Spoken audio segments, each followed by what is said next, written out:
फिर से एक बार हम मिल रहे हैं भविष्य सूचक पाठशाला नंबर 76, प्रोफेटिक टीचिंग नंबर 76। हम एक गायन से शुरुआत करेंगे। शायद हम एक महीने के बाद मिल रहे हैं। हम जारी रखेंगे। 100 पत्रिकाएं हैं और ये 76 पत्रिका पाठशाला पर हम हैं। जो चाहे आप पीछे जाकर 1 नंबर से चालू कर सकते हैं।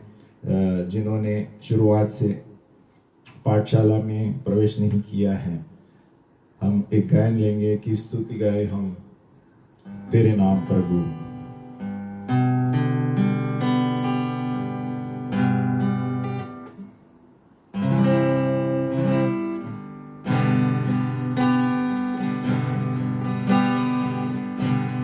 स्तुति गाऊं तेरे नाम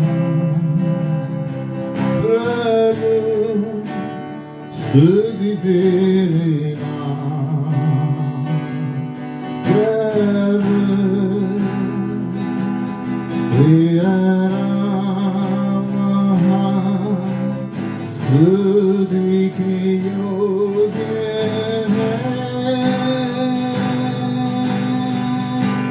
स्तुति गाऊं तेरे नाम प्रभु, स्तुति तेरे नाम प्रभु, तेरा नाम महान, स्तुति के योग्य है। I will sing praises to your name. I sing praises to your name,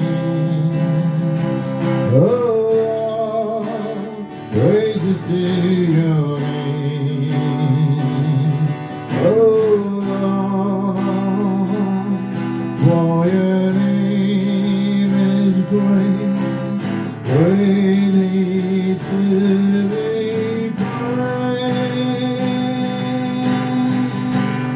I sing praises to your name, oh Lord, praises to your name, oh Lord, for your name is great and greatly to be praised. Oh yeah.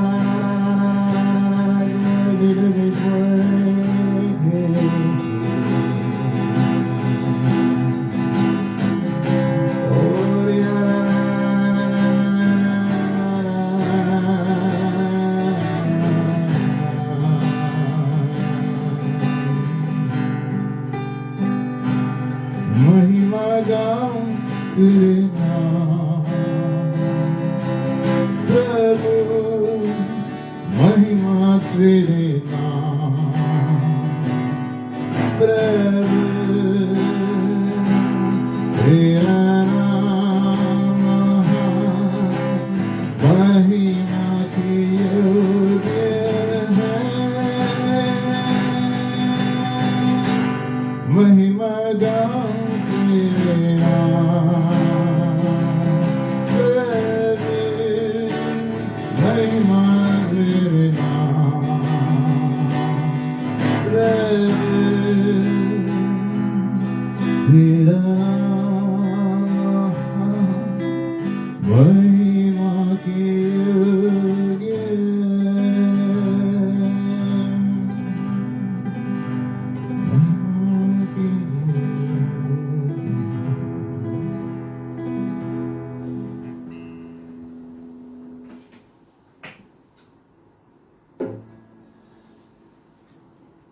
Hallelujah. तेरा नाम महान, महिमा के योग्य है। प्रभु के सिवा और किसका नाम हो सकता है। चलो हम बढ़ते हैं। आज हम भविष्य सूचक पाठशाला नंबर 76 है। हम भविष्यद्वक्ताओं के बारे में पढ़ेंगे। ये बहुत महत्वपूर्ण टॉपिक है।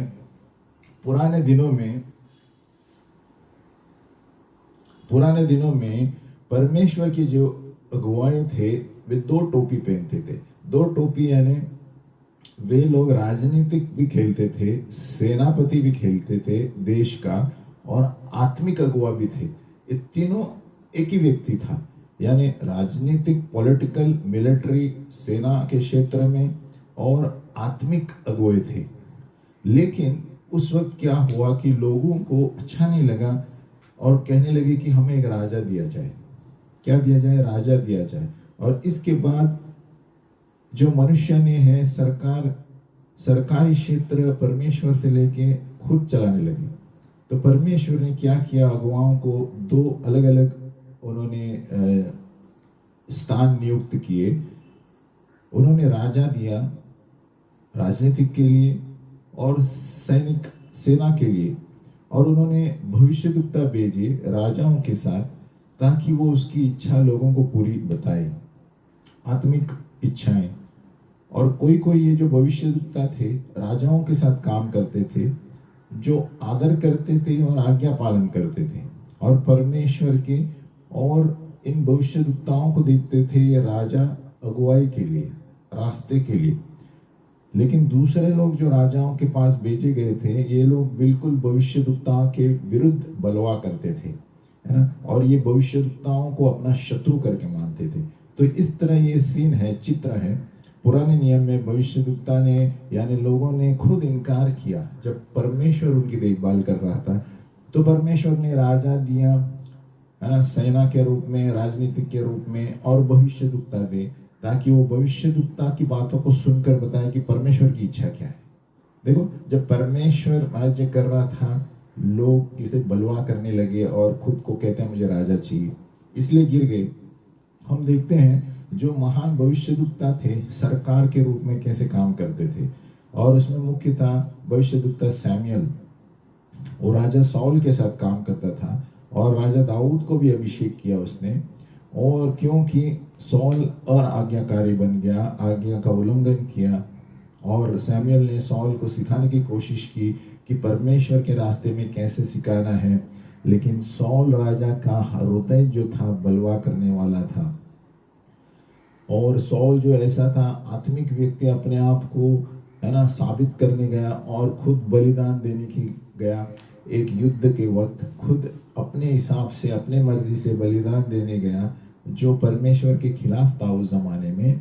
और ये परमेश्वर को अच्छा नहीं लगा और भविष्यद्वक्ता को भी अच्छा नहीं लगा सैमुएल, क्योंकि सौल ने गलत जगह पर कदम रखा था जहां पर उनका स्थान नहीं था। आगे हम देखते हैं परमेश्वर ने और भी कोई युद्ध में उनको सिद्धांत बताए थे, और कि सौल ये पूर्ण शत्रुओं का नाश करेगा, उनके पशु के समित, है ना, संगत। लेकिन सौल ने क्या किया, सबसे अच्छे अच्छे पशु वगैरह को उनको रख दिया, है ना, अपनी खास संपत्ति के लिए, है ना। और परमेश्वर का उत्तर क्या था, इसके वजह से सौल राजा को तिरस्कार किया। और ये बताने के लिए सैमुएल भविष्यद्वक्ता को भेजा गया था कि आपको राजा के पद से निकाला जाता है क्योंकि आप परमेश्वर की आज्ञा का पालन नहीं कर रहे हैं। सौल जो था वो खुदगर्जी था और आज्ञा का पालन नहीं करता था। अभी भविष्यद्वक्ता सैमुएल जो है बुढ़ापे में मर गया, उसको दफनाया गया, और थोड़ी देर बाद एक पूरी बड़ी सेना थी जो इजराइल को अटैक कर रही थी, फिलिस्ती लोग, और सौल डर गया था, पता नहीं उसे क्या करना था। और परमेश्वर इस वक्त सौल से बात नहीं करता था, है ना, क्योंकि पहले वो सपनों में बात करता था भविष्यद्वक्ताओं के बारे, लेकिन अभी परमेश्वर को सौल पर गुस्सा आ गया है, सौल बात नहीं करता है, सेना उसके पीछे है। और इसके समय सौल क्या करता है, जादू टोना वाले के पास जाता है। यही राजा जिन्होंने सारे जादू टोना के क्षेत्र को निकाला था देश के, वही अब जादू टोना वाले के पास जा रहा है और सैमुएल को बुलाने के कह रहा है कि सैमुएल भविष्यद्वक्ता मुझे बताया मुझे क्या करना है अब, है ना। और यही जो बलवा करने वाला व्यक्ति, इन्होंने ही जादू टोना के द्वारा और भी बलवा किया, और इसीलिए परमेश्वर को और भी गुस्सा आया। हाँ, और सौल ने असली में जादू टोना का इस्तेमाल किया परमेश्वर की बात सुनने के लिए। परमेश्वर जादू टोना से बात नहीं करता है ना। इससे पता चलता है सौल जो था परमेश्वर के पीछे नहीं था, वो अपने खुद की समस्याओं का उत्तर जानना चाहता था, है ना। वो सैनिक के रूप में विजय पाना चाहता था, और भविष्य सूचक क्षेत्र में वो एक जादू के रूप में देखता था। इसलिए सब अपने फायदे के लिए है। लेकिन भविष्य सूचक क्षेत्र, भविष्यवाणी का दफ्तर उस तरह काम नहीं करता। भविष्यवाणी का मतलब है कि परमेश्वर भविष्यद्वक्ताओं को इसकी इच्छा बताता है मनुष्य के लिए या राजाओं के लिए या सरकार के लिए। और यहाँ पर हम परमेश्वर को भरमा नहीं सकते कि मुझे इस तरह चाहिए उस तरह चाहिए। परमेश्वर जो करना चाहता है वो भविष्यद्वक्ताओं के द्वारा बातें करता है ना। और एक मुख्य भविष्यद्वक्ता हम देखेंगे एलाइजा इंग्लिश में कहते हैं। ये महान भविष्यद्वक्ता था। देखो अभी हम पुराने नियम के बाइबल के बारे में देख रहे हैं जहाँ पर ये भविष्यद्वक्ताओं को प्रभु ने इस्तेमाल किया क्योंकि लोगों ने परमेश्वर की ना सुनी और कहते थे हमें मनुष्य का राजा चाहिए। इसलिए प्रभु ने राजा और भविष्यद्वक्ता के इस्तेमाल किया लोगों से बात करने के लिए। और एलाइजा जो था एक महान व्यक्ति था, परमेश्वर के सामर्थ्य के साथ अलौकिक काम करता था। और है ना, वो भोजन को दुगना कर सकता था, है ना, भोजन को बहुतायत कर सकता था। परमेश्वर के सामर्थ्य से मौसम को बदलता था और कोई मुर्दों को भी जिंदा किया उसने, है ना। और कोई समझौता नहीं करता था परमेश्वर के वचन में और परमेश्वर के ज्ञान में और अलौकिक कामों में। एलिया जो था इजराइल में जब दो देश विभाजित हुए, इजराइल और यहूदा, है ना। इजराइल जो बड़े ज्यादा संख्या में थे, लेकिन यही लोग परमेश्वर के विरुद्ध चले इजराइल मूर्ति पूजा की वजह से, है ना। और बहुत सारे दुष्ट राजा थे उस वक्त। और उसमें से एक अहाब राजा था जिन्होंने येजेबेल से शादी की और बाल देवता की आराधना शुरू की, है ना। और परमेश्वर ने इस वक्त सबसे सामर्थ्यपूर्वक भविष्यद्वक्ता भेजा एलाया राजा के सामने। जैसे मैंने कहा, परमेश्वर भविष्यद्वक्ता को भेजता था अगुवाई करने के लिए कि उसकी इच्छा क्या है लोगों के लिए, क्या गलत है और क्या सही है। और पहले राजा का पुस्तक आप बाइबल में पढ़ेंगे, एलिया के बारे में दिया है एहाब के सामने और येजेबेल के सामने कैसे वो लड़ा, है ना। बहुत सारा आमना सामना हुआ जहाँ पर उन्होंने परमेश्वर के सामर्थ्य को बताया कि बाल देवता से सामर्थ्यपूर्वक हमारा यहोवा है ना। उन्होंने 60 साल एलिया ने भविष्यद्वक्ता की सेवकाई की एहाब और दूसरे राजा के साथ भी एहाब मरने के बाद। और भविष्यवाणी देने के अलावा एलिया ने उसको और एक असिस्टेंट को भी ट्रेन किया जो एलीशा था, है ना, उसका नीचे जो उसके बाद होने वाला था उसका दफ्तर। और जब एलिया को ऊपर लिया गया स्वर्ग में, बिना मरे हुए एलिया को ऊपर लिया गया था शरीर के साथ, तो उसका जो अभिषेक है एलीशा पर गिरा। तो उस वक्त से एलीशा काम करने लगा। एलीशा भी जो है वही सामर्थ्य से चलने लगा जो एलिया का था और ज्यादा चमत्कार किए और ज्यादा सामर्थ बताए परमेश्वर के। और व्यक्तिगत रूप से भी उन्होंने लोगों की अगुवाई की, सिर्फ राजाओं की नहीं। उदाहरण तौर पर एक व्यक्ति ने किसी की कुल्हाड़ी को लिया था कर्जे पर और वो कुल्हाड़ी मारते मारते वो नदी में गिर जाती है। तो एलीशा ने क्या किया, एक ऐसा कुछ सर बनाया लोखंड का और वो पानी में फेंक दिया और वो कुल्हाड़ी ऊपर आ गई। तो ये सारी चीजें चमत्कार करता था वो प्रभु के सामर्थ से। और एक विधवा थी भविष्यद्वक्ता की और वो कर्जे में थी और उसके बेटे इनको भेजना जाना चाहिए था, है ना, भेजने वाले थे क्योंकि कर्जा चुकता नहीं हुआ। और उसका एक ही साधन था कि थोड़ा सा कुप्पी में तेल था उसके पास।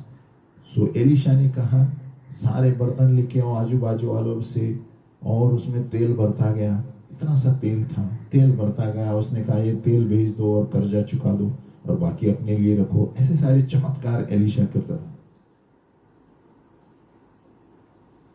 एलीशा को अलौकिक प्रकटीकरण दिया जाता था राजाओं की सहायता के लिए। युद्ध के वक्त जब शत्रु आने वाला था तो एलीशा पहले से ही बताता था तरकीब कि इस तरह सीरिया के युद्ध के लिए इजराइल की ओर आ रहे हैं।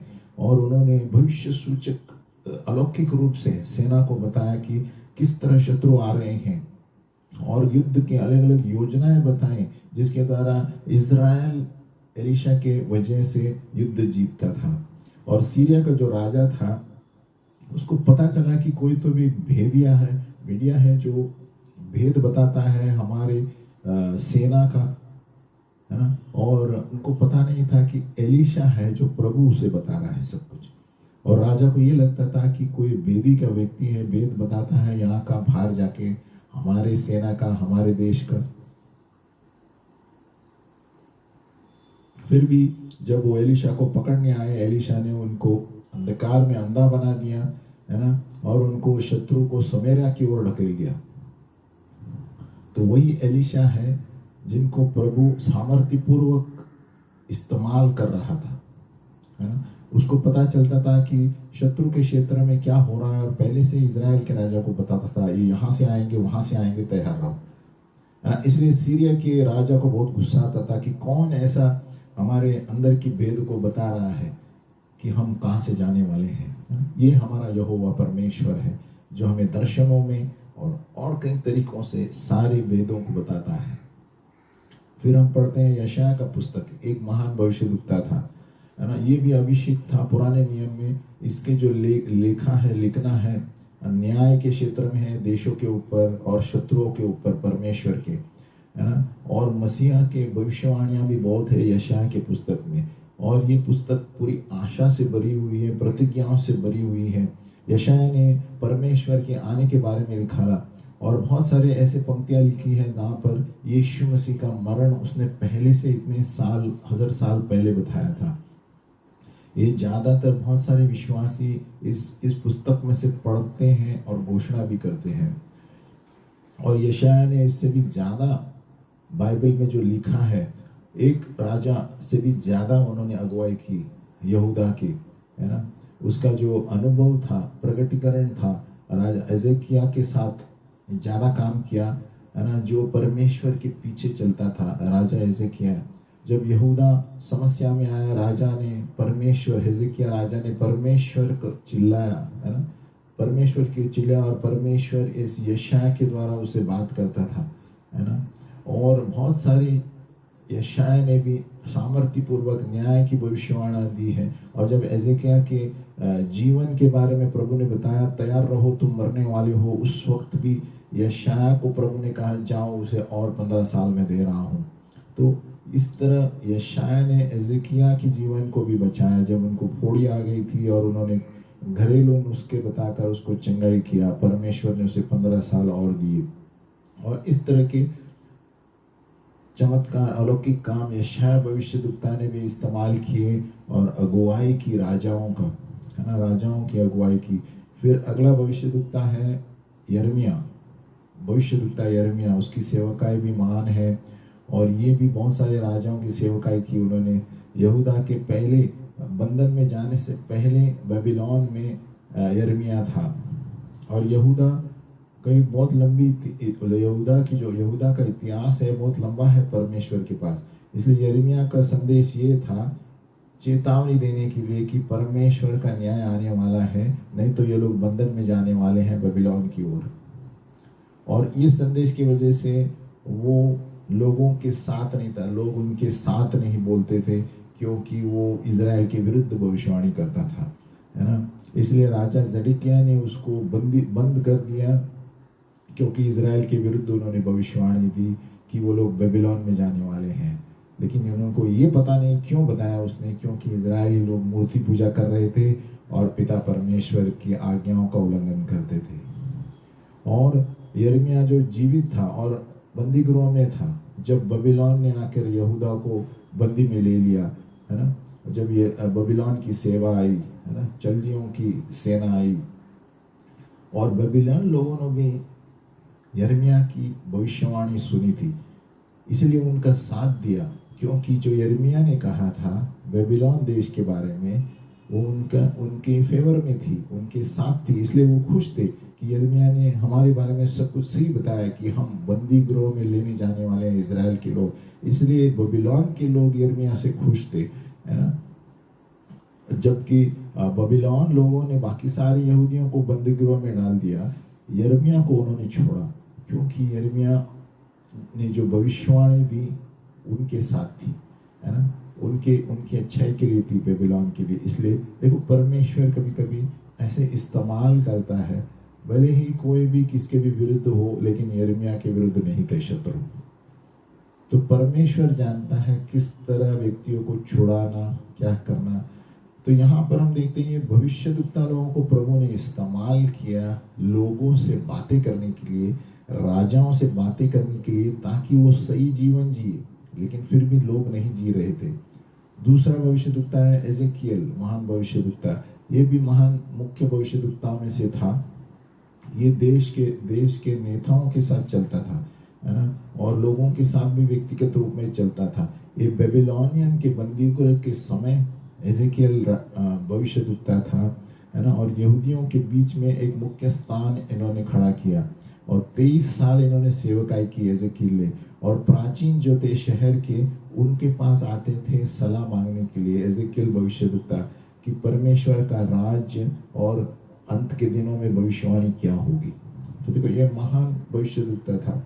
और भी परमेश्वर के बहुत सारे भविष्यद्वक्ता थे, छोटे छोटे, जो बाइबल में ज़्यादा नाम दिए नहीं गए हैं। एक यहूदा से और एक भविष्यद्वक्ता था यरोबोम के राज्य के समय, जहाँ पर उन्होंने बताया कि ये सारी वेदियाँ टूटने वाली हैं, और उसी वक्त यरोबोम का हाथ सूख जाता है और वही हाथ को वो चंगाई करता है।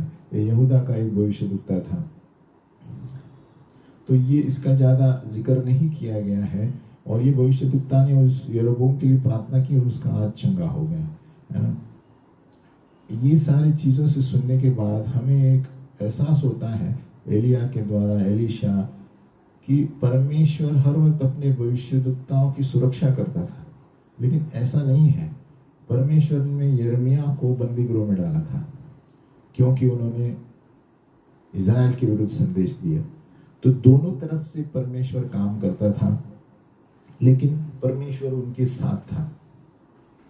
बहुत सारे और भी भविष्यद्वक्ता थे जिनको मारा गया था और बंदीगृह में डाले गए थे, है ना। जब यीशु मसीह ने यरूशलेम के ऊपर वो रोने लगा, उन्होंने कहा, हे यरूशलेम जो भविष्यद्वक्ताओं को मारता है और पथराव करता है ना, कितनी बार मैंने, है ना, एक कोमड़ी जो अपने बच्चों को रखने के लिए, जैसे बच्चे को पंखों तले रखने के लिए करती है, मैंने चाहा लेकिन तुमने सुना नहीं, है ना। ऐसे भविष्यद्वक्ताओं के बारे में यीशु ने कहा था, मत्ती 23:37, है ना।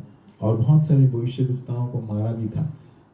प्रभु ने सुरक्षा भी की लेकिन मारा भी था। ये परमेश्वर की इच्छा है, हमें तैयार रहना है जिस तरह भी वो हमें लेता है। अभी हम पढ़ेंगे दैविक दर्शन के बारे में।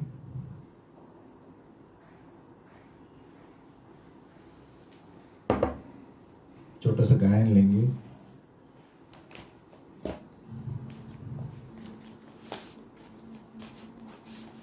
यहोवा चरवाहा मेरा, मुझे कोई घटी नहीं। कभी कभी लगातार बात करने से थोड़ा ये हो जाता है, तो हम एक गायन लेंगे तो अच्छा रहता है।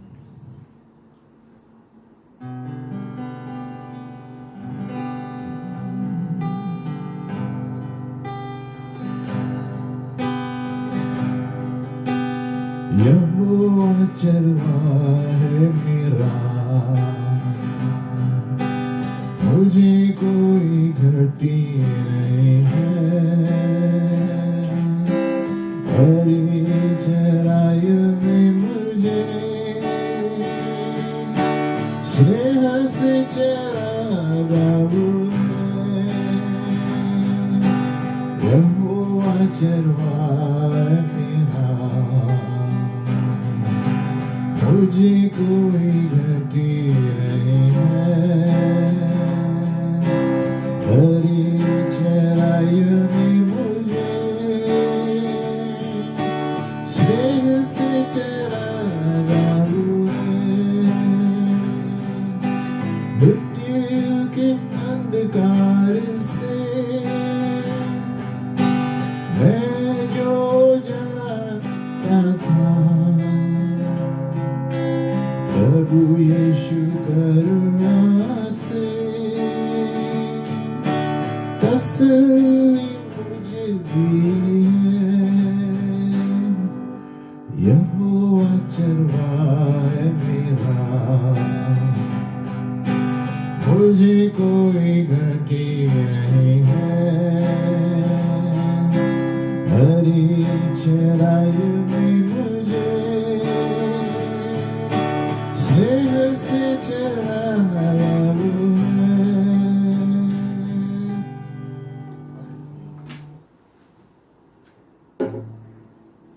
यहोवा चरवाहा मेरा, मुझे कोई गति नहीं है, स्नेह से वो मुझे चराता है।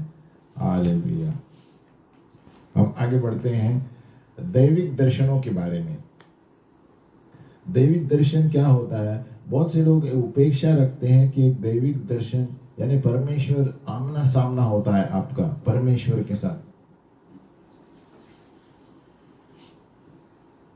परमेश्वर के साथ आमना सामना, दैविक दर्शन है ना। अभी ज्यादातर हमारी उपेक्षा परमेश्वर की सच्चाई से खड़ी नहीं रह सकती। हमारा लक्ष्य यही है कि इसके दैविक दर्शन के बारे में आपको बताएं। ये पूर्ण रूप से नहीं होगा, यहाँ पर शुरुआत थोड़ी होगी, बाद में अगले पार्ट में हम सिखाएंगे। सबसे पहले ये जरूरी है समझने के लिए कि सारे भविष्यद्वक्ता या भविष्य सूचक लोग दैविक दर्शन नहीं पाते। ये बड़ी भूल है कि बहुत से लोग कहते हैं अरे भविष्यद्वक्ता है जो दर्शन दिखना ही है, ये वगैरह वगैरह दिखना ही है। ऐसे जरूरी नहीं है। बहुत से ये सिखाते हैं कि हर एक भविष्यद्वक्ता कुछ न कुछ तरह का दर्शन आएगा, यिर्मयाह एजेकिएल की तरह, है ना, जहां पर परमेश्वर उनकी साक्षात उपस्थिति लेकर आएगा। लेकिन हाँ, ये थोड़े भविष्यद्वक्ता ऐसे अनुभव करते हैं, लेकिन सभी नहीं, है ना। उदाहरण तौर पर यीशु देखो, जब यूहन्ना बपतिस्मा देने वाला था, वो सबसे महान भविष्यद्वक्ता था जो पूर्व काल में जिया करता था। फिर भी हमारा कोई रिकॉर्ड नहीं है जहाँ पर यूहन्ना ने कोई दैविक दर्शन देखा, सिवाय पवित्र आत्मा उसके ऊपर आए जब वो गर्भ में था।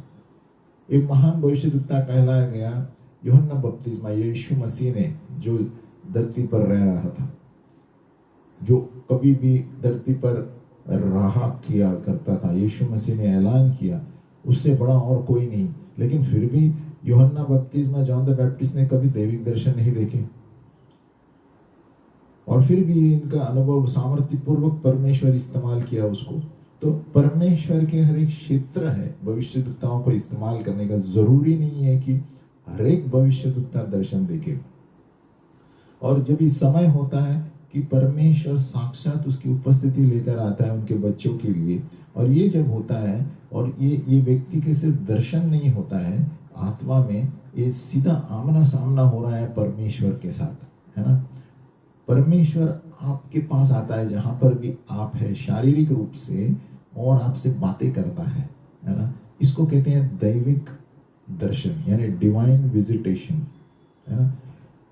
फिर भी प्रभु पूर्ण रूप से अपनी महिमा नहीं बताता है लोगों को, क्योंकि हम सहन नहीं कर पाएंगे। यीशु परमेश्वर का आमना सामना, आत्मा है प्रभु, है ना। एक दैविक दर्शन तो है, एक डरावना अनुभव हो सकता है ना।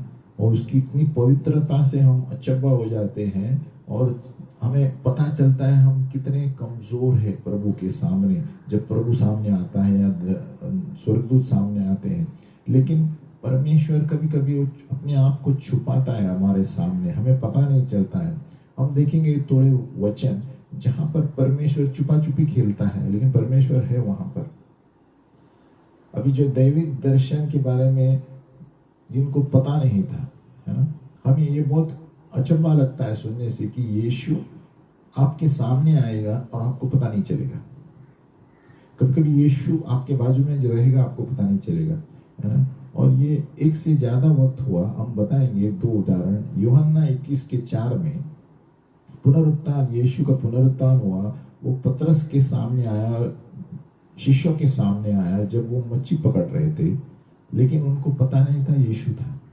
तो देखो, परमेश्वर उपस्थित रहता है, कभी कभी छुपेगा, है ना। वचन लिया है कि सुबेरे, एकदम सवेरे यीशु मसीह समुद्र तट पर आया, है ना, लेकिन शिष्यों को पता नहीं चला कि ये यीशु था। यूहन्ना 21:4। तो कभी कभी दैविक दर्शन प्रभु रहता है, आपको पता है ना। दूसरा उदाहरण देखते हैं, लूका 24:13। पुनरुत्थान यीशु 2 शिष्यों के पास आया जब इमाउस की ओर चल रहे थे, और उनसे बातें कर रहा था। फिर भी उनको पता नहीं था कि यीशु से बातें कर रहा है ना। यानी दूसरे शब्दों में कहा गया है कि जानबूझकर परमेश्वर कभी कभी अपने आप को छुपाता है ना। परमेश्वर अंत में यीशु को 31 वाक्य लूका का 24:31 में कहता है, फिर उनकी आंखें खुल जाती है। यानी परमेश्वर ने चाहा तभी उपस्थिति दिखेगी, नहीं तो नहीं दिखेगी, है ना। ये परमेश्वर की इच्छा है। अभी हम देखेंगे उदाहरण वचन में जहाँ पर दैविक दर्शन के बारे में है, दैविक दर्शन हुए हैं।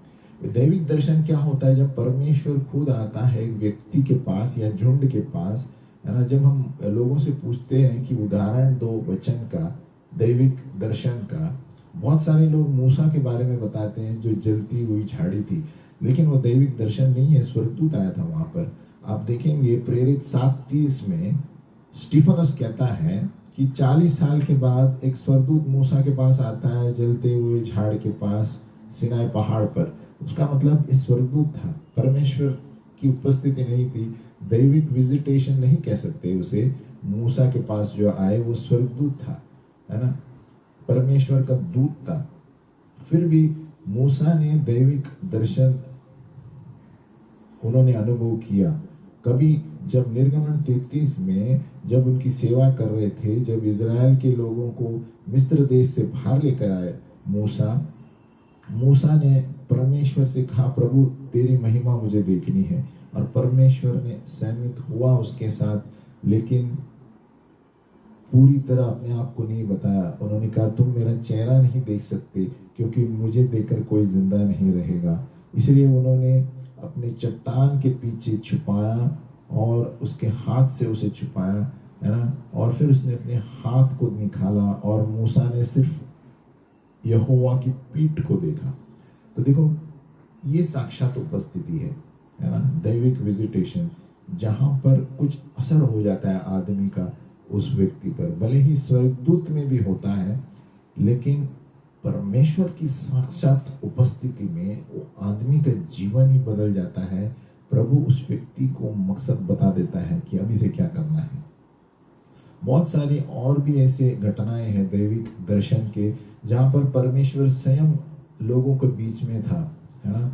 परमेश्वर जो है सर पूर्ण रूप से महिमा को छुपाता है ज्यादातर, है ना, अलग अलग तरीकों के। जब यीशु मसीह ने बपतिस्मा लिया, पवित्र आत्मा कबूतर के नाई आ गया, है ना, और लोगों ने आवाज सुनी कि ये मेरा प्रिय पुत्र है। तो अलग अलग तरीके से परमेश्वर साक्षात, ये मेरा पुत्र है जिसमें मैं, है ना, मैं बहुत खुश हूँ। तो ये उसको सुना करो, ऐसे वाणी आई मत्ती 17:5 में।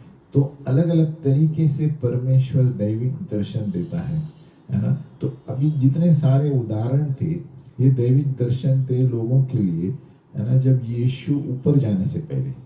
अभी आप पूछेंगे क्या आज भी प्रभु अपने बच्चों से दैविक दर्शन देता है यीशु ऊपर जाने के बाद, और जब पवित्र आत्मा भी कलीसिया में उतरी थी उसके बाद भी? या आप सोचेंगे क्या प्रभु अभी भी आता है यीशु मसीह ऊपर जाने के बाद, जो जिलाने के बाद? हाँ, प्रभु दर्शन में आता है। और इसके लिए एक उदाहरण है, एक सबूत है ना। यीशु जब स्वर्ग में गया, सौल उसके पीछा करने से पहले, और सौल लोगों को सताता था, कलीसिया को सताता, है ना, और ये कलीसिया के लिए बहुत वो एक खतरनाक व्यक्ति था। और उस वक्त पौलुस अकेला नहीं था जब यीशु उसके सामने आया, और सभी लोग आजू बाजू को पता चला कि कुछ हो रहा है ना, लेकिन पौलुस का अनुभव कुछ अलग था। उन्होंने एक आवाज़ सुनी और यीशु की आवाज़ सुनी, लेकिन बाजू वालों ने किसी को नहीं देखा, है ना। और यीशु ने सीधी तरह यीशु को नहीं देखा, डायरेक्टली नहीं देखा आमना सामना, लेकिन उन्होंने एक प्रकाश देखा। और पौलुस ने कहा, प्रभु आप कौन हो? उसका मतलब एक दैविक दर्शन है ना। उस सामर्थ के साथ और परमेश्वर की उपस्थिति, और घोड़े से गिर गया, उसका मतलब ये दैविक दर्शन है। और पौलुस को पता चला कि कोई महान व्यक्ति था, इसीलिए उसने उसको बताया, हे प्रभु आप कौन है? उसका मतलब उनको पता था सामने कौन था। और अंत में हम देखते हैं यीशु स्वयं सौल के पास दमास्कस के रोड पे 5वां वाक्य में दिया गया है ना, 5वां वाक्य प्रेरित 9:5 में। फिर यीशु ने बताया वो कौन है, जो पहले प्रकाश के रूप में, फिर वो अंधा हो जाता है और वो कहता है प्रभु आप कौन है? उसका मतलब ये दैविक दर्शन है, यानी साक्षात परमेश्वर यीशु मसीह की उपस्थिति उसके जिलाने के बाद, है ना। आज के दिन में दैविक दर्शन के बारे में हम क्या सोचते हैं? आज के दिन में बहुत सारे लोग ये बताते हैं कि वो लोग यीशु को देखा उन्होंने, और अलग अलग तरीके से बताते हैं। और सभी केसों में हम देखते हैं कि परमेश्वर की चरित्र दिखाया जाता है, उसकी पवित्रता, उसका प्रेम, उसका सामर्थ, है ना। और परमेश्वर का जो दर्शन है उस लोगों के जीवनों को बदल देता है ना। और हर एक व्यक्ति को, जिस किसी को यीशु मसीह ने दर्शन दिया, उनको एक जीवन का प्रभु ने एक लक्ष्य दिया, मकसद दिया उस समय से। उसका मतलब ये नहीं कि पहले वो सेवा नहीं करते थे, लेकिन जब साक्षात उपस्थिति प्रभु की आती है, प्रभु एक एडवांस लेवल पर लेकर चलता है व्यक्ति को, अगला कदम पर लेकर चलता है, आत्मिक क्षेत्र में आत्मिक स्थल बढ़ाता है और एक अलग तरीके का अभिषेक देता है आगे बढ़ने के लिए कलीसिया में, या तो दूसरी कलीसियाओं को पैदा करने के लिए। तो एक दर्शन क्या है? एक दर्शन क्या है? What is a vision? हम दर्शन के बारे में पढ़ेंगे। एक दर्शन ये है जहां पर आपको प्रभु एक चित्र बताता है ना, एक चित्र बताता है या इमेज बताता है। वो आपके मन की आंखों में आप देखेंगे या तो आप शारीरिक आंखों से देखेंगे। हम दर्शन का डेफिनेशन देख रहे हैं, और फिर भी वो एक चित्र रहेगा, एक फोटोग्राफ की तरह। उदाहरण तौर पर आप एक दिया देखेंगे जो आप पहले कभी नहीं देखा था, और एकदम सत्य दिख रहा है, सच्ची जीवित दिया दिख रहा है। और या तो आप एक फोटो देख रहे हैं, जो भी आप चीज पर देख रहे हैं उससे ऊपर बड़ा हुआ फोटो देख रहे हैं, है ना, यानी डबल दिख रहा है, बड़ा। एक कपड़ दिख रहा है तो जो नॉर्मल कपड़ है उससे ज्यादा बड़ा दिख रहा है। या तो आप चलता हुआ चित्र देख रहे हैं, है ना, जैसे एक पिक्चर देख रहे हैं। ये ब्लैक एंड व्हाइट में हो सकते हैं या कलर में हो सकते हैं। यहाँ पर साउंड हो सकता है या साउंड नहीं हो सकता है, लेकिन हर एक क्षेत्र में आपको एक चित्र बताया जा रहा है, आप उसको देख रहे हैं।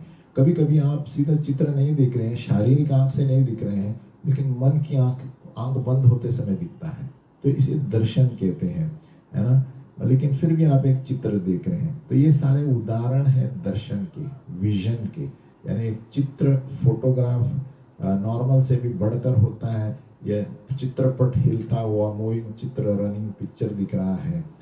हर एक चीज में कोई ना कोई वस्तु प्रभु बता रहा है। अभी एक उदाहरण देखेंगे कि एक स्थिर चित्र, स्टिल पिक्चर। अभी एमोस जो था, एमोस भविष्यद्वक्ता, उसको एक टोकरी दी गई थी, फल की टोकरी, एमोस 8 का 1।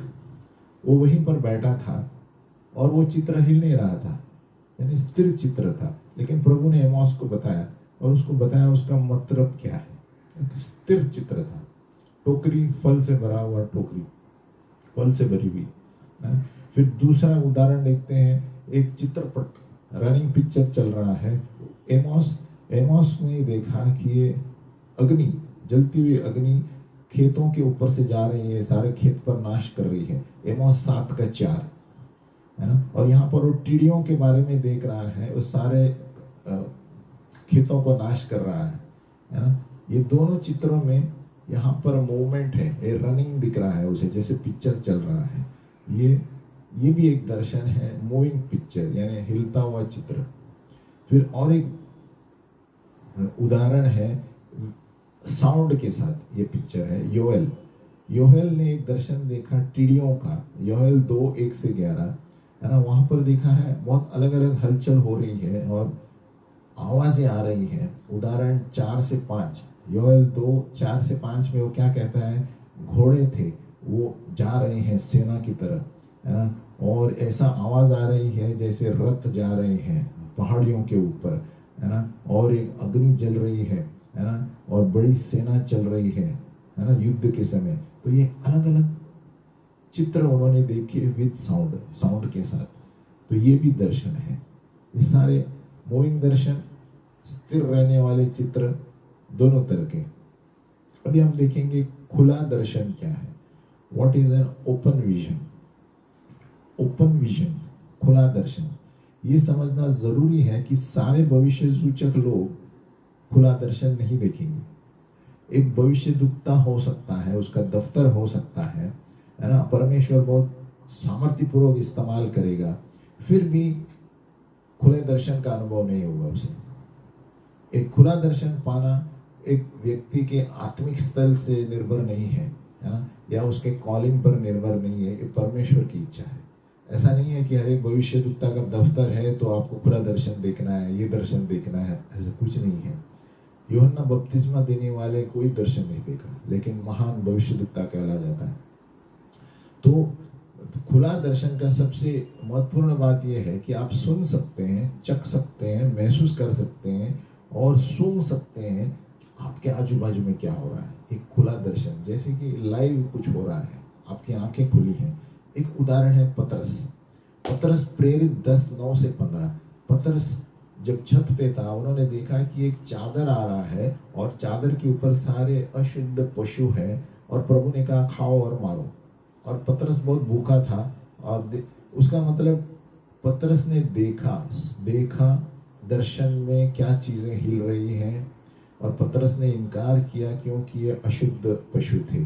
लेकिन प्रभु ने कहा मैं जो शुद्ध करता हूँ उसको आपको खाना है ना। और प्रेरित 10:10 में दिया है कि पतरस बेहोशी अवस्था में था जब इस दर्शन में था। दूसरे शब्द में कहा गया है कि उसकी शारीरिक त्वचा नहीं हिल रही थी, शरीर हिल नहीं रहा था, लेकिन उसके आत्मा में वो सब चीजें सुन रहा था, सूंघ रहा था, से देख रहा था, है ना। तो ये दर्शन में वो बातें कर रहा है, यानी ये खुला दर्शन है। एक बेहोशी अवस्था में जैसे मैं ऐसे देख रहा हूँ, मेरी आंखें खुली हैं, मुझे पता है आजू बाजू में क्या है, बॉडी हिल नहीं रही है, लेकिन मैं देख रहा हूँ क्या हो रहा है। इसी तरह हो सकता है जब कोई आदमी सामने खड़ा है आपके और आपके उसके सर के ऊपर पिक्चर देखेंगे, रनिंग पिक्चर, उसके जीवन में क्या हुआ, ये खुला दर्शन होता है। आप उसके ऊपर देखेंगे क्या हुआ उसके भूतकाल में, अभी क्या हो रहा है, एकदम ग्लांस में दिखेगा। कहाँ पर भी होगा, आप जब उस पर प्रार्थना करेंगे उनके सर के ऊपर आपकी आंखें खुली रहेंगी, ये खुला दर्शन कहते हैं, है ना। ये असली में बहुत कम लोग देखते हैं, खुला दर्शन देखते हैं, ये प्रभु के ऊपर है। प्रभु की इच्छा है तो बताएंगे, लेकिन हमारे भूख के ऊपर भी है। हमें वो भूख रहनी चाहिए कि प्रभु मुझे भी ये सारी चीज़ों को बता दे, ये वरदान दे ताकि मैं तेरी महिमा करूं। प्रभु की महिमा के लिए हम इस्तेमाल करेंगे तो ये दर्शन काम में आते हैं, व्यक्तियों को परखने के लिए, स्थितियों को परखने के लिए, क्योंकि शैतान बहुत चालाक है। तो ये दर्शन वहां पर काम में आते हैं, खुले दर्शन। तो इस तरह खुला दर्शन होता है जब मेरी आंखें खुली रहती हैं। और अनुभव करना खुला दर्शन, यानी जब खुला दर्शन होता है हम आत्मा में रहेंगे, शारीरिक में कम रहेंगे, है ना। बट यीशु ने कहा यूहन्ना 4 में, वो घड़ी आती है कि जब हम सच्ची आराधना आत्मा और सच्चाई से करेंगे तो आत्मा से सब चीजें दिखेंगी, एक खुला दर्शन में, है ना। और प्रभु इसमें शुरू करता है ना। कभी कभी खुला दर्शन तो होता है एकदम साक्षात जीवित जीवन हो रहा है वैसे दिखता होगा, है ना। और कभी कभी चिन्ह के रूप में दिखाएंगे कि खुला दर्शन, लेकिन फिर भी परमेश्वर जब चिन्ह बताता है खुला दर्शन में, वस्तु बताता है, जो व्यक्ति उसे अनुभव कर रहा है उनको पता चलता है कि इसका मतलब क्या है। जैसे मैं आप किसी के ऊपर प्रार्थना कर रहा हूँ, ऊपर से मुझे रनिंग पिक्चर दिख रहा है वस्तु का, तो मुझे पता चलता है आपके जीवन में इसके कुछ कनेक्शन है ना। इस तरह खुला दर्शन होता है। कोई खुला दर्शन आपके शारीरिक क्षेत्र को बंद कर देते हैं और कोई खुला दर्शन बहुत धीमा नजर आता है और आपके बाजू में क्या हो रहा है आपको पता चलता है। लेकिन पतरस को पता था वो बाजू, लेकिन उसकी शरीर स्थिर था, लेकिन ध्यान चादर पर था। लेकिन कभी कभी हमें पता है आजू बाजू में भी क्या हो रहा है। आप समुद्र तट पर हो सकते हैं, लेकिन एक व्यक्ति के ऊपर क्या हो रहा है आप देख सकते हैं। आप समुद्र तट भी देख रहे हैं, तो दोनों तरह हो सकता है ना। अपने प्राकृतिक क्षेत्र में, है ना, जिस तरह एक दर्शी को प्रभु अलग अलग चित्र बताता है, उसी तरह अलग अलग वैरायटी है खुले दर्शनों में। कभी साउंड होगा, कभी नहीं होगा, है ना। एक व्यक्तिगत रूप से खुला दर्शन अलग अलग हो सकता है। कभी साउंड के साथ आप देखेंगे, बाकी का साउंड भी आप सुन रहे हैं लेकिन ये भी देख रहे हैं, है ना। तो लेकिन इसके लिए एक बात कहूँगा, हमें रोज स्थिर बैठना है प्रभु के सामने, तभी हम ये सारी चीज़ें अनुभव कर पाएंगे आसानी से। इसके लिए प्रार्थना का जीवन होना बहुत ज़रूरी है। मिनिमम 1 घंटा, 1.5 घंटा, 2 घंटा जब हम ऐसे स्थिर बैठते हैं तो ये सारी चीज़ें आसान होती है समझने में। भीड़ में भी आप देख पाएंगे क्योंकि आपने अपने जीवन और मन को शांत कर दिया है। तो इसलिए आप भीड़ में भी तुरंत जान जाएंगे कुछ जब चित्र हिल रहा है। अभी नए नियम में सेवकाई में हम देखते हैं कि पंचगुनी सेवकाई थी, लेकिन अंत के दिनों में मैं बता रहा हूँ भविष्य सूचक सेवकाई होगी, है ना। परमेश्वर चाहता है कि हर एक भविष्यद्वक्ताओं को अंतिम दिनों में वो अभिषेक दे, और परमेश्वर की इच्छा क्या है हमारे जीवन में हमें बताना, हमें जानना जरूरी है। और इसको जानने के लिए हमें परमेश्वर के सामने बैठना जरूरी है, परमेश्वर का मन जानना जरूरी है, और उन पर उनकी बाट जोने से, जैसे मैंने बताया, रेली प्रार्थना करने से हम जानेंगे प्रभु हमसे क्या चाहता है। परमेश्वर की इच्छा है, परमेश्वर का वचन, क्योंकि परमेश्वर की आत्मा हमारे ऊपर है और उन्होंने हमें वरदान दिए है पवित्र आत्मा के। तो परमेश्वर जरूर 100%, 200% बताएगा आपको क्या करना है आपके जीवन में, और आप जान भी जाएंगे। ये तब होगा जब हम डेली प्रार्थना में ज्यादा समय बिताते हैं। परमेश्वर की अंत की सेना, गॉड्स एंड टाइम आर्मी, परमेश्वर चाहता है कि अंत के दिनों में एक बड़ी सेना तैयार करे, और ये भविष्यद्वक्ता होंगे, है ना। हम देखते हैं कि पुराने नियम के दिन है, नए नियम के दिन है चर्च के, और अंतिम समय है। ये 3 काल है ना। अभी कलीसिया जब पैदा हुई थी, प्रभु ने शिष्यों से कहा यरूशलेम में रहो और वहां से संसार में जाओ, प्रेरित 1:8। उसी तरह अंत के समय में परमेश्वर का कार्य यरूशलेम से शुरू होने वाला है ना। काल का बदलना, चेंज ऑफ टाइम, हर एक समय में हम देखते हैं परमेश्वर ने खास किस्म के लोग चुने थे उसके खास चीजों को करने के लिए। परमेश्वर का अभिषेक, ध्यान से सुने, परमेश्वर का अभिषेक समय से समय बदलता है। वही चीजें आप वापस नहीं कर सकती है जो 1 साल पहले आपने की थी। प्रभु आपको नए स्थल पर रहता है, वो इस स्थल पर नहीं रखता है। जब परमेश्वर का आत्मा सैमसन पर आया था, वो गधे की, है ना, गधे की जबड़ी से उन्होंने बहुत लोगों को मारा। आज नहीं कर सकते आप। न्याय 15 में आप ये वो वापस नहीं कर सकते। ये बहुत बड़ा अंतर है सेवकाई उस समय का और अभी के चर्च एज का, और जो सेवकाई आगे के अंत के दिनों में करनी है। फर्क है बहुत, और फर्क होने वाला है ना। उसका अभिषेक जो अलग अलग तरीकों से चलता है अलग अलग समयों में, ये जानना बहुत जरूरी है।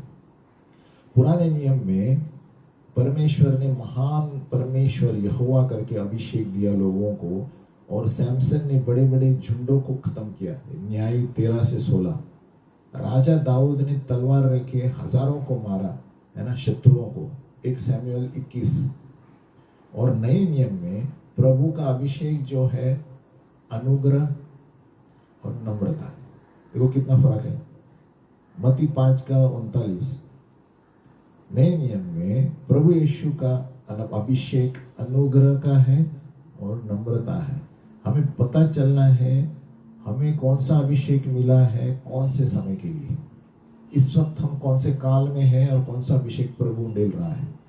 नए नियम का अभिषेक सुसमाचार देने के लिए होता है जो यीशु के बारे में नहीं जानते। परमेश्वर की कलीसिया को स्थापित करने अभी का अभिषेक दिया गया है। अब नया अभिषेक के बारे में देखेंगे, न्यू अनॉइंटिंग। पहला अभिषेक जो पुराना नियम का था, फिर दूसरा अभिषेक कलीसिया के लिए था, पंचगुनी सेवकाई के लिए। अभी तीसरा अभिषेक जो है अंतिम समय के लिए होगा, भविष्य सूचक सेवकाई, प्रोफेटिक मिनिस्ट्री। फिर से दोहराता हूं, पहला अभिषेक पुराने नियम का था, दूसरा अभिषेक चर्च बन गया प्रेरित में, पंचगुनी सेवकाई। अभी तीसरा अभिषेक भविष्य सूचक सेवकाई होगी। मतलब पंचगुनी सेवकाई में भविष्यवाणी शुरू होगी। भविष्य सूचक पास्टर, भविष्य सूचक सुसमाचार, भविष्य सूचक प्रेरित, भविष्य सूचक भविष्यवाणी, भविष्यद्वक्ता, है ना। और ये सारी चीजों में भविष्यवाणियां होंगी, क्योंकि ये प्रभु की योएल 2:28-30 जो है, हम इस तल पर पहुंच रहे हैं परमेश्वर के अभिषेक में। जो पितरों ने किया नहीं या प्रेरितों ने किया वो नहीं, ये नया अभिषेक है, क्योंकि परमेश्वर चाहता है कि सभी लोग भविष्यद्वक्ता बने आने वाले दिनों में। ये एक आत्मिक व्यवस्था है। प्रभु आने से पहले संसार में ये घोषणा करना है कि प्रभु आने वाला है, ये भविष्यद्वक्ता को दिया जाता है। इसलिए सभी लोग भविष्यद्वक्ता पैदा होंगे बताने के लिए कि यीशु जल्दी बादलों पर आने वाला है। अभी ये समय सुसमाचार देने का तो है, लेकिन ज्यादा समय है बोलने के लिए प्रभु बादलों पर आने वाला है, मन फिराओ, परमेश्वर का राज्य आ रहा है, आ गया है ना। जिस तरह यूहन्ना बपतिस्मा वाले ने कहा था ये वो काल है। पहले यीशु मसीह आने के पहले उन्होंने यूहन्ना बपतिस्मा दानी ने यही कहा, अभिषिक्त व्यक्ति मन फिराओ, परमेश्वर का राज्य आ गया है। उसी तरह परमेश्वर आने से पहले अभी भविष्यद्वक्ताओं को पैदा कर रहा है, ये बताने के लिए प्रभु आने वाला है, आप तैयार रहो, आप अच्छा जीवन जियो। इसलिए एक भविष्यद्वक्ता बस नहीं है हमारे लिए, one profit is not enough. जब यीशु मसीह संसार में आए थे, वो छोटे से देश में आए, छोटे से झुंड के पास आए और एक ही भविष्यद्वक्ता की जरूरत थी, यूहन्ना बपतिस्मा देने वाला। दूसरी बार जब आने वाला है वो पूरे संसार के लिए आ रहा है, प्रकाशित एक साथ। इसलिए एक भविष्यद्वक्ता बस नहीं है, वो चाहता है कि हर एक विश्वासी एक भविष्यद्वक्ता बने। ध्यान से सुने, एक भविष्यद्वक्ता बस नहीं है, अभी के काल में सारे विश्वासी भविष्यद्वक्ता होने हैं। उसी के द्वारा प्रभु ऐलान कर रहा है कि मैं आ रहा हूं, आप अपना जीवन को सुधारो, है ना। नंबर 1, संसार को प्रभु को स्वीकारने के लिए भविष्यद्वक्ता चाहिए। नंबर 2, कलीसिया को तैयारी होने के लिए, प्रभु आने के लिए बिना कलंक के। नंबर 3, पूरे झुंड और जातियों को जानने के लिए कि यीशु आ रहा है। नंबर 4, परमेश्वर के राह को बनाने के लिए, परमेश्वर के रास्ता को तैयार करने के लिए। ये 4 चीजों के लिए एक भविष्यद्वक्ता बस नहीं है, हर एक विश्वासी भविष्यद्वक्ता होना चाहिए।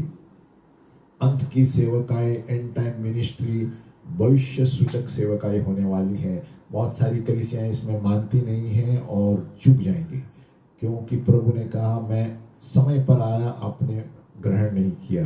तो इसी तरह अंत के दिनों में सेवकाई भविष्य सूचक होगी। ध्यान रहे सारे पासवान और लीडर, भविष्य सूचक क्षेत्र में आप तैयार रहो।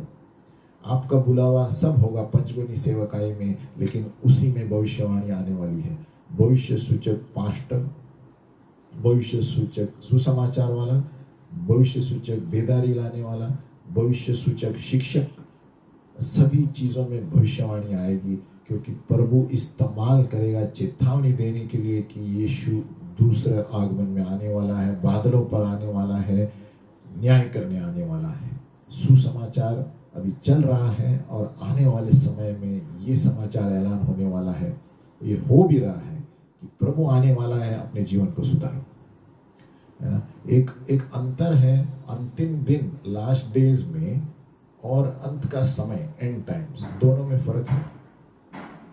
जो अभिषेक प्रेरित देता है, वो जो अभिषेक प्रेरितों को मिला था, वो तो अंतिम समय का अभिषेक था, है ना। लेकिन अभिषेक जो अंतिम दिनों में, है ना, मिलने, ये अंतिम दिन का अभिषेक है। अभी जो अभिषेक मिल रहा है अंतिम दिन का अभिषेक, उनके अंतिम दिनों में सिर्फ भविष्य सूचक वरदानों का वर्णन किया गया है। योएल की भविष्यवाणी में हम देखते हैं जहां पर भी अभिषेक गिर गया, वो लोग भविष्यद्वक्ता बने। बच्चे, जवान, प्राचीन, बूढ़े, सब लोग दर्शन देखने लगे। यानी हर एक व्यक्ति जो परमेश्वर का अभिषिक्त है, परमेश्वर का सेवक है। योएल 2:29। परमेश्वर को एक बड़ा झुंड चाहिए भविष्यद्वक्ताओं का, उसके दूसरे आगमन के लिए। हमें हर एक व्यक्ति को एक भविष्य सूचक सेवकाई दी गई है। पंचगुनी सेवकाइयों में ही हमारी भविष्य सूचक सेवकाई होगी। फिर से दोहराता हूँ, पंचगुनी सेवकाइयाँ चल रही है, ये सारी पंचगुनी कलीसिया में चाहिए, उसी पर प्रभु भविष्यवाणी चालू रखेगा। भविष्य सूचक पास्टर, भविष्य सूचक शिक्षक, भविष्य सूचक सुसमाचार, भविष्य सूचक बेदारी लाने वाला और सारे कलीसिया के काम करने वाला। तो हर एक क्षेत्र में भविष्यवाणी घुसने वाली है। योएल 2:29 के अनुसार सभी लोग दर्शन देखेंगे, सभी लोग सपने देखेंगे, सभी लोग भविष्यद्वक्ता के रूप में चेतावनी देंगे कि प्रभु आने वाला है, क्या आप तैयार हैं, है ना। यूहन्ना बपतिस्मा देने वाले की तरह आने के अंतिम समय में होने वाला है। जिस तरह अंतिम समय का अभिषेक यरूशलेम में शुरू हुआ कलीसिया के समय प्रेरित में, उसी तरह अंतिम दिन का अभिषेक जो है यरूशलेम में शुरू होगा और संसार में फैलेगा।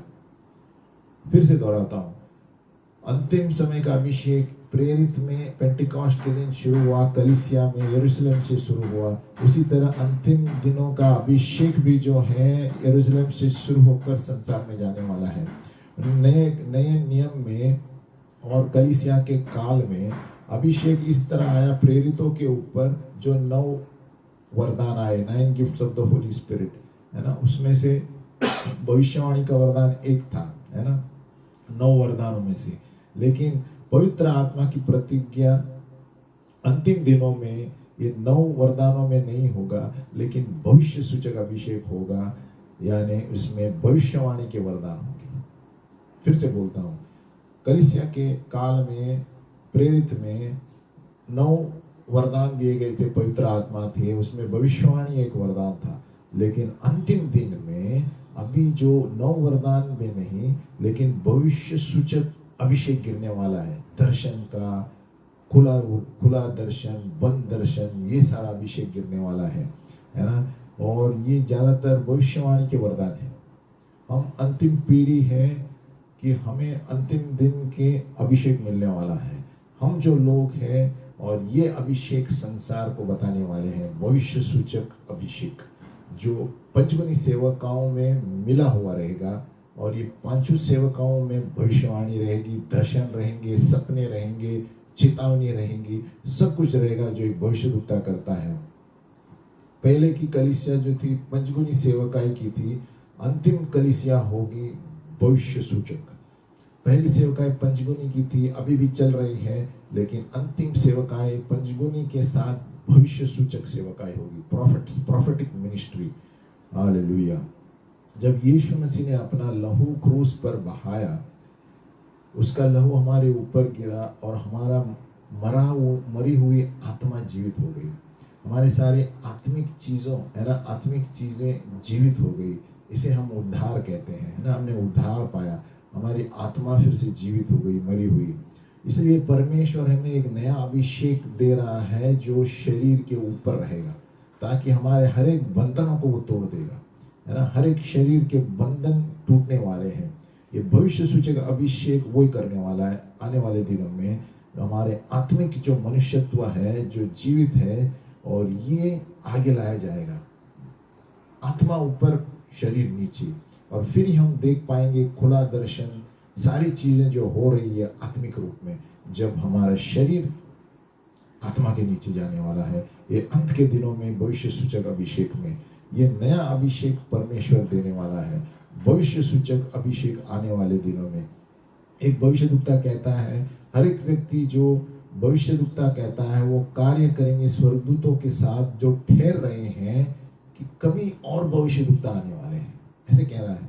ये स्वर्गदूत भेदों को बताने वाले हैं, छिपी हुई भविष्यवाणियां बताने वाले हैं, छिपे हुए अनुभवों को बताने वाले हैं, और हिब्रानी भाषा भी बताने वाले हैं। ये स्वर्गदूत भविष्यद्वक्ताओं को इस्तेमाल करेगा परिचय करने के लिए, हिब्रानी भाषा के लिए, है ना। ये आत्मिक सारे आज्ञाओं को बताएगा। और हम और आप वो भविष्यद्वक्ता है जो साक्षात उपस्थिति देखेंगे परमेश्वर की। परमेश्वर ने हमें और आपको चुना है कि ये सारे मोहरों को तोड़ने के लिए, है ना। आप एक उखाब की तरह उड़ने वाले हैं। आप भविष्यवाणी करेंगे भविष्यद्वक्ता की तरह, जिस तरह एक तुरी लेकर मुंह पर चल रहा है। आप स्वर्गीय स्थानों में चलने वाले हैं। आप एक स्वर्गीय चीजों, वेदों के बारे में संसार को बताने वाले हैं। और परमेश्वर हमें एक नई जीभ देने वाले हैं, नई जुबान। और ये एक मंत्री का जुबान होगा, शास्त्री का जुबान होगा। परमेश्वर ये सब चीजें कर रहा है अंत के दिनों में। भविष्य सूचक अभिषेक के लिए हम तैयार रहे। क्या आप तैयार हैं, है ना। स्वर्गदूत ठहर रहे हैं कि कभी भविष्यद्वक्ता पैदा होने वाले हैं, और वो सारे संसार में जाकर स्वर्गीय क्षेत्रों के बारे में बताएंगे जो अभी भी हो रहा है और आगे होने वाला है। हर एक व्यक्ति, इसलिए आने वाले काल भविष्य सूचक सेवकाई का काल है। और आगे जैसे जैसे जाएंगे, योहेल की भविष्यवाणी सच्ची होती जाएगी। सभी लोग दर्शन, सपने, खुला दर्शन, इसके द्वारा प्रभु के आने का ऐलान करेगा। सुसमाचार तो चल रहा है, लेकिन आने के दिनों में चेतावनी भी दी जाएगी कि प्रभु का आना नजदीक है, मन फिराओ, परमेश्वर का राज्य नजदीक है। आओ हम प्रार्थना करें। हे पिता परमेश्वर, हम धन्यवाद देते हैं प्रभु, आने वाले दिन में प्रभु हमें वो भविष्य सूचक अभिषेक चाहिए प्रभु, जिसके द्वारा लोग जान जाएंगे प्रभु कि इसको कैसे पता कि मेरे जीवन में क्या हो रहा है, इसको कैसे पता मेरे भूतकाल में क्या हुआ था। ये सारे भविष्य सूचक क्षेत्र है प्रभु, जो आपके पवित्र आत्मा के द्वारा ही जान पड़ेगा प्रभु। हम प्रार्थना करते हैं प्रभु, जैसे दिया गया है योएल में प्रभु, आने वाले दिनों में भविष्य सूचक सेवकाई होगी। हम प्रार्थना करते हैं कि सभी कलीसियाएं इसके लिए अपना मन खुला रखे प्रभु, कोई इनकार न करे प्रभु। पंचगुनी सेवकाओं में भी प्रभु ये भविष्य सूचक सेवकाई उसमें शामिल हो प्रभु। भविष्य सूचक पास्टर होगा, भविष्य सूचक शिक्षक होगा, भविष्य सूचक सुसमाचार देने वाला होगा, प्रेरित और भविष्यवाणी जो भविष्य दुखता है उसके ऊपर और सामर्थ्य पूर्वक अभिषेक रहेगा प्रभु। हम प्रार्थना करते हैं यीशु मसीह के नाम में प्रभु कि आने वाले दिनों में हर एक व्यक्ति जवान से लेकर बूढ़े तक भविष्य सूचक सेवकाई करेगा पंचगुनी सेवकाइयों के साथ। यीशु के नाम में प्रार्थना करते हैं, आमीन। धन्यवाद। फिर मिलेंगे अगली बार। भविष्य सूचक पाठशाला नंबर 76 हुआ, 77 हम अगली बार देखेंगे। इसको जारी रखेंगे और ये जब हम सीखते हैं तो ध्यान रखकर आहिस्ते सीखें, ताकि परमेश्वर का अभिषेक जो भविष्य सूचक क्षेत्र में हमारे अंदर आए आने वाले दिनों में। आमीन।